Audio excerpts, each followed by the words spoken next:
Well, welcome back to Rimshots with Sean, brought to you by Barstools and Bandtalk. Todd Veinotte, round two. And just before we get into the music section, because I know you're a huge music guy, when we talked initially, it was almost 2 years ago. It was right around the time I think the election had just taken place. A new premier came in.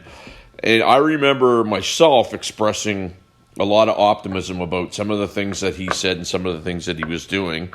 And then lo and behold, he appears to me to be right back in old school politics yet again with the communication. With what's your sense of that? I mean, I have a friend that has a theory, right? They run on these platforms and then they get in and they start to do the things that they say that they were going to do, and then one day a couple businessmen roll in and say that was really cute. Now here's the way it really goes, and they backslide, right? What are your thoughts on our esteemed premier and what's been going on?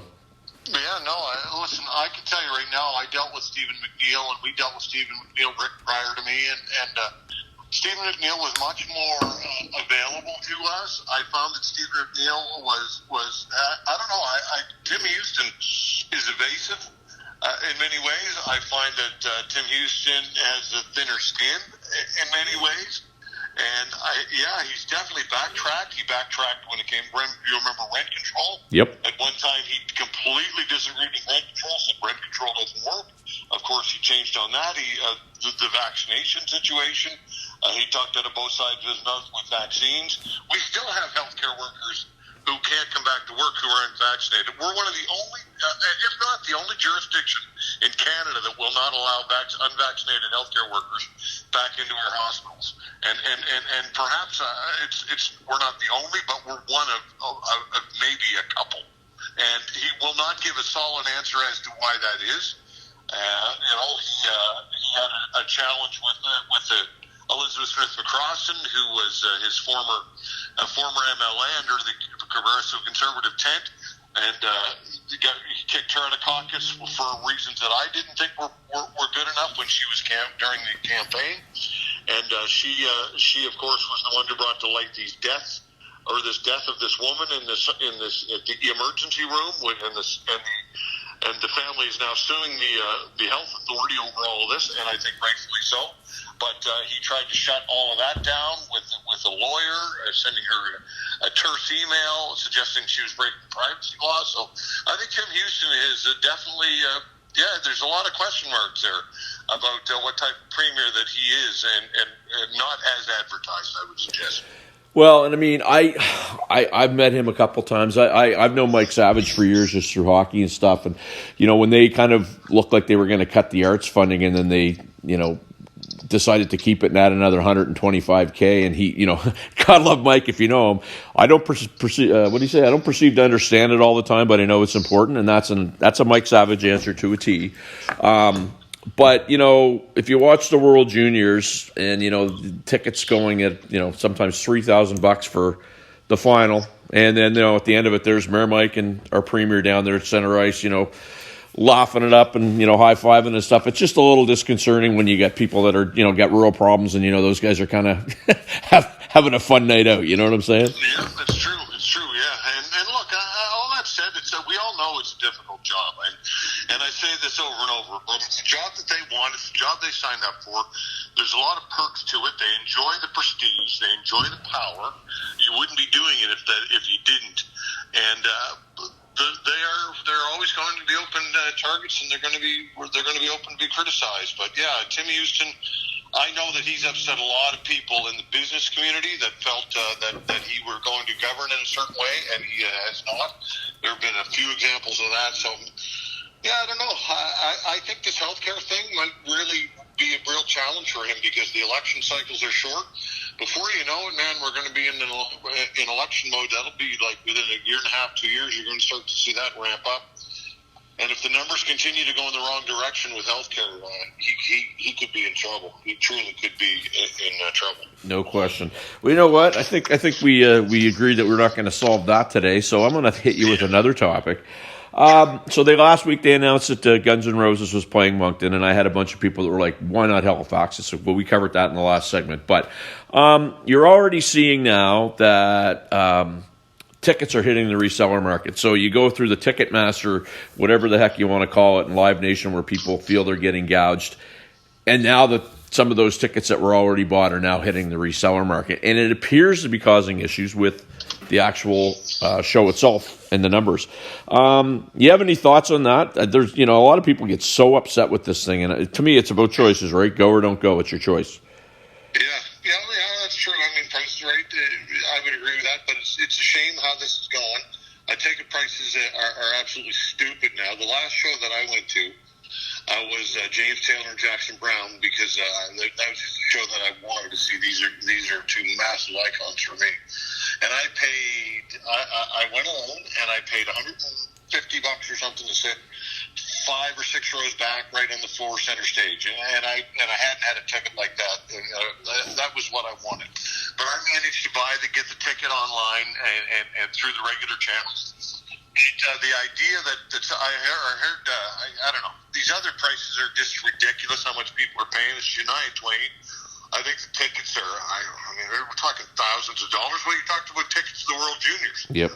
Some people were paying, I think I was hearing $10,000, $15,000 in the resale market for tickets, if not more, to see some of these games, to see the gold medal game, for example. So, I don't know.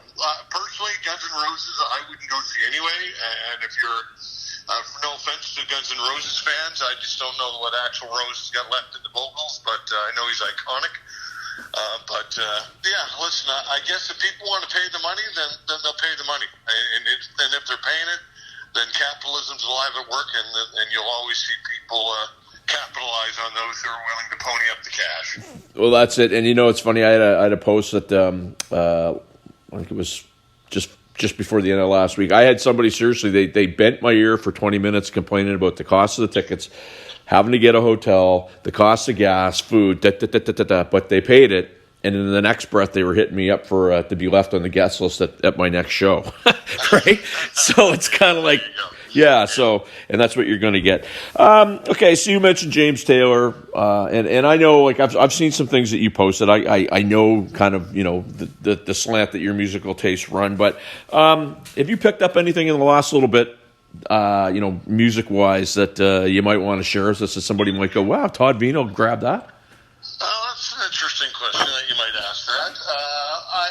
I'm not a connoisseur of a lot of new stuff, but I do listen to some new stuff when I'm driving around with my girlfriend, because we both got satellite in our vehicles, and she likes a channel called The Pulse, and The Pulse is new stuff. Oh. And there's like Ed Sheeran, and there's some really really good new stuff out there that I would never have.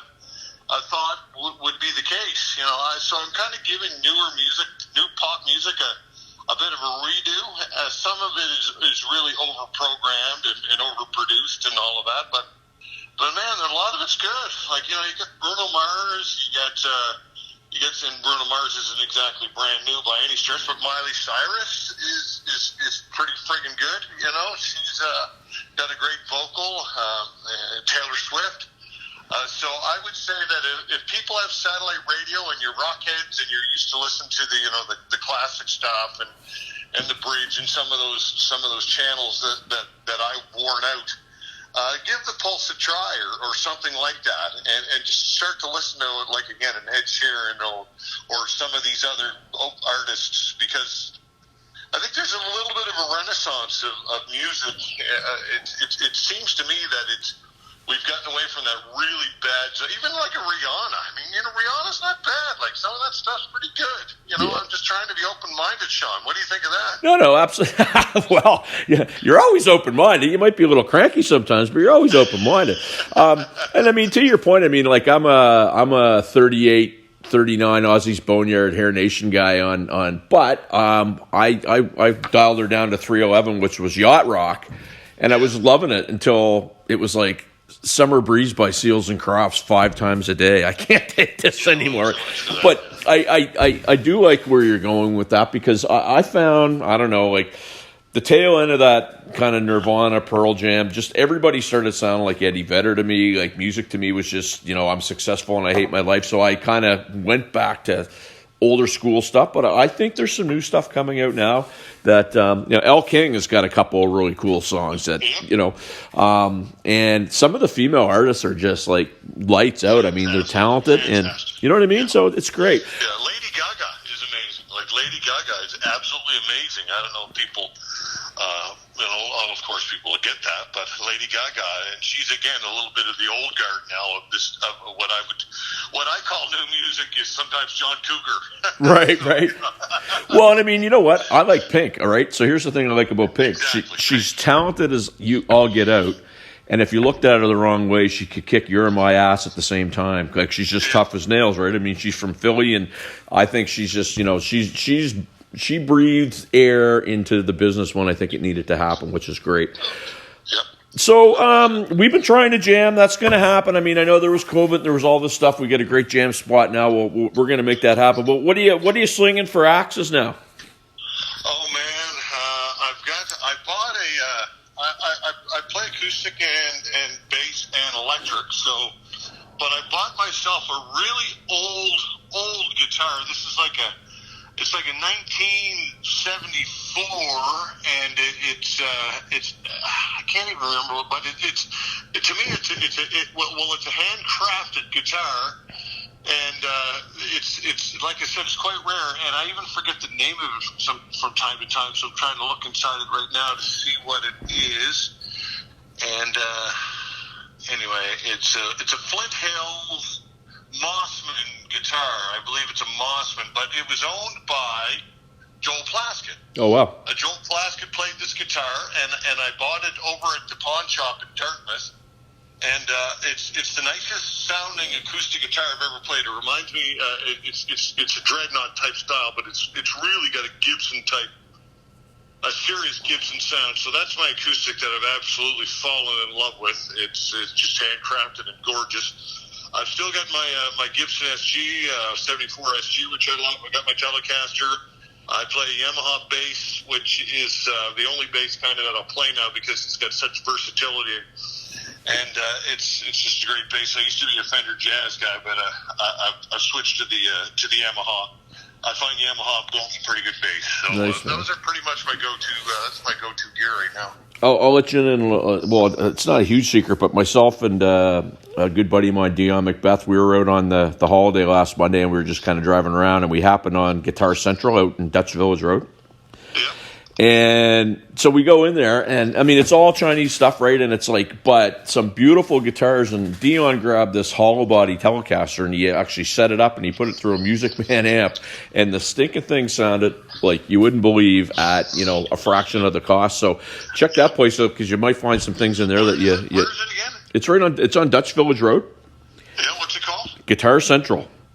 Guitar Central. Yep. Village Road. I've never heard of it. It's brand new. He had a shop out there. The gentleman had a shop out there for 17 years and sold it, and got the hankering to do it again. And it's a nice little shop, right across kind of from the Giant Tiger there out in Fairview. And hop, skip, and a jump from where you are right now, man. Check it out. You won't be disappointed. I will definitely do that. Yep. I will definitely do that. And the other thing too, I know you're a Spryfield guy, but get over to. It sounds like I'm a Kearney Huckster sales guy here, but get over to Renegade Records in Dartmouth. He moved, and we go over there and drop serious coin on reused and old vinyl and stuff like that. Another cool spot if you're looking to pick up some rare finds. What about that pawn shop out there in Cole Harbour? Do you ever go there? Yes. Most Wanted Pawn. Yeah. That's always a fun spot to go into, right? You should go out there. They had at one point, it was Tom Hamilton from Cheap Trick. It was an actual real, like it was his bass that was signed and autographed and numbered, and they had that for sale. Very cool stuff out there. And people don't understand, Todd, and you would know this, man. Like, I remember going into a pawn shop in Toronto in like 1993 and finding a set of hi-hats that were normally $600 for like $50.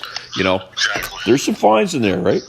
Yeah, no, I love pawn shops, man. I love pawn shops. So I'm definitely going to check out that spot in Dutch Village Road, man. I'm looking forward to that. Oh no, I like we went in there the other day, and it was just like it's really cool stuff, and he's just such a super cool guy. So, look, I don't want to keep you. I know you're probably busy, but I will ask you this. So what's coming up? I know you typically it's day to day. You know, you're not planning out a month ahead. But what are you going to be tackling here this week? Do you think? Oh, man, we're going to be talking more about transit. This bus situation is pretty serious. It's yep. pretty serious. Lost 36 routes, and this is big time. This is a big time problem. And you want to talk about it. You want to talk about a disconnect. There's a serious disconnect between what's going on with transit management and what's happening. And again, I had counselors on today. I had Clary and Kathy Daigle-Gammon on today, and they just seem to be like, well, there's not a lot of human resources out there right now, and it's a human resources challenge. It's like, no, they cannot get people to drive buses. They are losing drivers. They're losing human resources. I've had the union leadership on the show, Shane O'Leary on the show, and they say morale is at an all-time low, and council just doesn't seem to be interested in this issue. And of course, they would say that it's the CAO's responsibility, but that's going to be a big-time issue, especially looking at the future of transit. They just bought these 60 electric buses, which is God knows how much that costs. And so I'm going to talk transit for sure.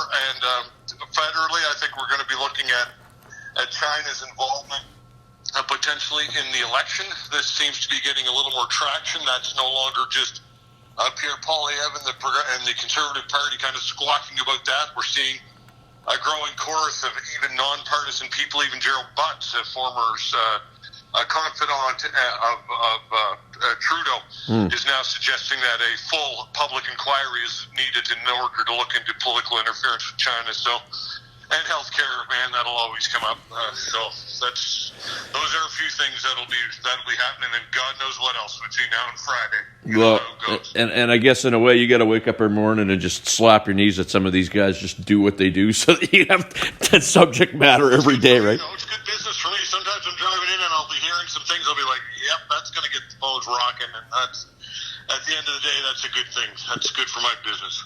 Awesome. Listen, man, thanks so much for doing this. We're going to get you over to Jam, and continued success. Hopefully, there's no tap that turns off with some of these topics. And I will say that Tony guy that calls in, the guy that he says he is awesome, man. I love him. Him and Michael from Cape Breton are my two favorites. Oh, there you go. There you go, my friend. Keep listening, though. Oh, I will. Okay, pal. Ciao. We'll have you on the show sometime. We have some of these stories that related to they override what your issues are as well. So we'll get you on the show too. Anytime. Okay, pal. Bye.